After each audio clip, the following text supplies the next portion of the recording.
रायपुर से इस वक्त की एक और बड़ी खबर की बात करेंगे, जहां पर संघ और बीजेपी की समन्वय बैठक खत्म हो चुकी है। वित्त मंत्री ओपी चौधरी, राजस्व मंत्री टंकराम वर्मा, वन मंत्री केदार कश्यप, प्रदेश अध्यक्ष किरण सिंहदेव, महामंत्री रामू रोहरा बैठक में शामिल हुए थे। विश्व हिंदू परिषद आरएसएस के पदाधिकारी भी बैठक से बाहर निकल चुके हैं। निकाय चुनाव, सदस्यता अभियान, सेवा पखवाड़ा समेत कई विषयों पर मंथन हुआ है। तो रोहिणीपुरम शिक्षण संस्थान में यह बैठक चल रही थी, बैठक खत्म हो चुकी है।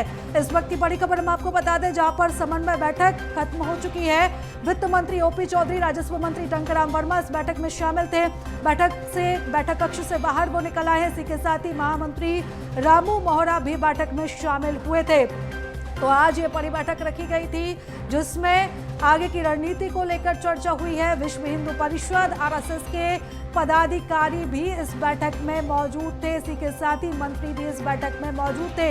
निकाय चुनाव, सदस्यता अभियान, सेवा पखवाड़ा समेत कई विषयों पर चर्चा हुई है, कई विषयों पर मंथन हुआ है। रोहिणीपुरम शिक्षण संस्थान में यह बैठक चल रही थी, जो अब खत्म हो चुकी है। तो इस वक्त की बड़ी खबर हम आपको बता दें, जहां पर बैठक खत्म हो चुकी है, समन्वय बैठक खत्म हुई है। संघ और बीजेपी की समन्वय बैठक खत्म हो चुकी है। तो इस बैठक में वित्त मंत्री ओपी चौधरी, राजस्व मंत्री टंकराम वर्मा, वन मंत्री केदार कश्यप, प्रदेश अध्यक्ष किरण सिंहदेव भी इस बैठक में शामिल थे। और इस खबर पर ज्यादा जानकारी ले लेते हैं, हमारे सहयोगी शिवम हमारे साथ जुड़ चुके हैं। शिवम, बैठक खत्म हो चुकी है, क्या अपडेट बैठक को लेकर, क्या कुछ निकलकर सामने आया?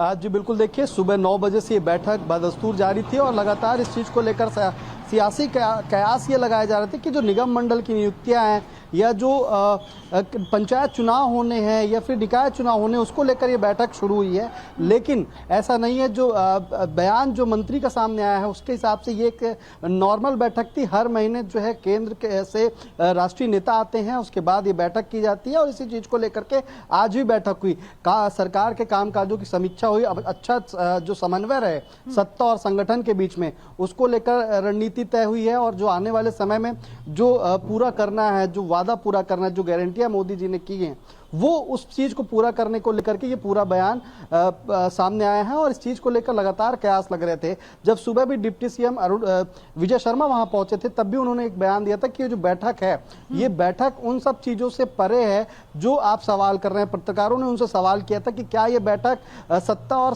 संगठन के समन्वय बनाने को लेकर है, या निकाय चुनाव को लेकर है, या फिर निगम मंडल की नियुक्तियों को लेकर है। तो उसमें विजय शर्मा ने साफ साफ कहा था कि आप जिस जगह सोच रहे हैं, ये बैठक उससे कहीं आगे के लिए तैयार की जा रही है। मतलब आने वाले समय में कुछ ना कुछ बड़ा फैसला भी बीजेपी ले सकती है। सत्ता और संगठन जो मिलकर जो फैसला लेंगे, वो फैसला तो आ ही सकता है। लेकिन जब बैठक खत्म हुई, तब मंत्री का जो बयान सामने आया है, तो उसको लेकर के इसे नॉर्मल जो समीक्षा बैठक है या फिर समन्वय बैठक का नाम दिया गया है। उस चीज को लेकर लगभग 7 घंटे ये बैठक चली। सुबह से मंत्री यहाँ पर पहुंचे, दोपहर 11 बजे के आसपास लगभग विजय शर्मा इसमें पहुंचे और तमाम जो पदाधिकारी थे, प्रदेश अध्यक्ष किरण सिंहदेव इस बैठक में शामिल हुए। प्रदेश के और भी जो पदाधिकारी हैं वो शामिल हुए। संघ के भी पदाधिकारी इस बैठक में मौजूद रहे। तो कहीं ना कहीं एक बड़ा फैसला जो है वो इस बैठक में लिया गया होगा। हालांकि इस बैठक को बड़े ही गोपनीय अंदाज से आज सुबह से ही किया गया है। सुबह 9 बजे जब बैठक शुरू हुई, तब भी किसी को इस बात की खबर नहीं थी, न ही किसी के ऑफिशियल प्रोटोकॉल में ये बैठक की चर्चा थी। लेकिन ये बैठक हुई, लगभग 7 घंटे हुई है और जो चर्चा हुई है बिल्कुल, और जिस तरीके से ये बैठक रखी गई है और जिस गोपनीय अंदाज से ये बैठक रखी गई है, और उसकी हिंट पहले ही उप मुख्यमंत्री ने दे दी थी। विजय शर्मा ने कहा था कि कुछ बड़े को लेकर उन्होंने एक जो संकेत था, जो हिंट थी, वो दे दी थी। हालांकि नजर आप लगातार बनाए रखिएगा, अपडेट्स आपसे लेते रहेंगे। शिवम, बहुत धन्यवाद तमाम जानकारी के लिए, चर्चा